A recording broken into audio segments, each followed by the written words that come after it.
अक्षरसृष्टी संस्था पुणे आणि round table India trust यांच्या सहकार्यातून पुरंदर तालुक्यातील आणि पुणे विभागातील 40पेक्षा जास्त विद्यार्थी आणि शिक्षकांची विमानानं शैक्षणिक सहल हैदराबाद इथं आयोजित करण्यात आली होती। अक्षरसृष्टीचे अध्यक्ष सिद्धनाथ पवार यांच्या प्रयत्नातून हा उपक्रम सुरू आहे। रिया सय्यद सर हे सहल व्यवस्थापक म्हणून काम पाहत आहेत। अक्षरसृष्टी संस्था पुणे आयोजित या सहलीसाठी हैदराबाद राऊंड टेबल इंडिया 118चे चेअरमन आणि उद्योजक हिमांशु रुतवाणी, कन्व्हेनियर उमंग डागा, अभिषेक पटवारी यांची पुरंदरमधील जिल्हा परिषद आणि माध्यमिक शाळेतील विद्यार्थ्यांना मोठी मदत झाली। अक्षरसृष्टी संस्थाच्या वतीनं पुरंदरमधील शेकडो विद्यार्थ्यांच्या हैदराबाद, राजस्थान, मुंबई, दिल्ली, गुजरात आणि इतर राज्यांमध्ये तसंच महाराष्ट्राच्या अनेक जिल्ह्यांमध्ये विविध संस्थांच्या सहकार्यानं मोफत शैक्षणिक सहली आयोजित केल्या जातात।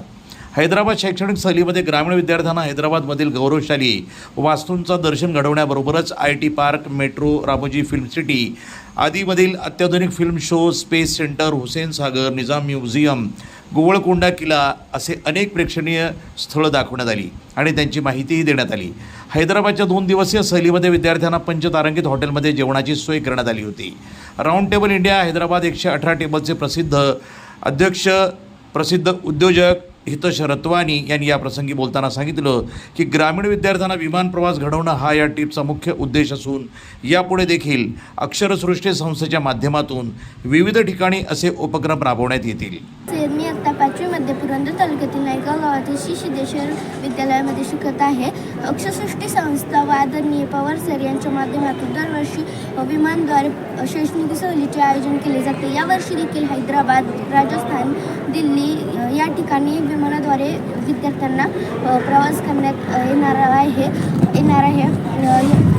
अक्षरसृष्टी संस्था व या सर्व अक्षरसृष्टी संस्थेला मदत करणारे सर्व संस्थेचे आम्ही विद्यार्थी आभार मानत आहोत। यापुढे देखील अशा सहलीचे आयोजन करावे। Thank you. जो राउंड टेबल इंडिया जो सारे इंडिया में है, हम अंडर प्रिविलेज बच्चों को जो गवर्नमेंट स्कूल से होते हैं उन्हें हम एक सिटी से दूसरे सिटी में बाई फ्लाइट ले जाते हैं।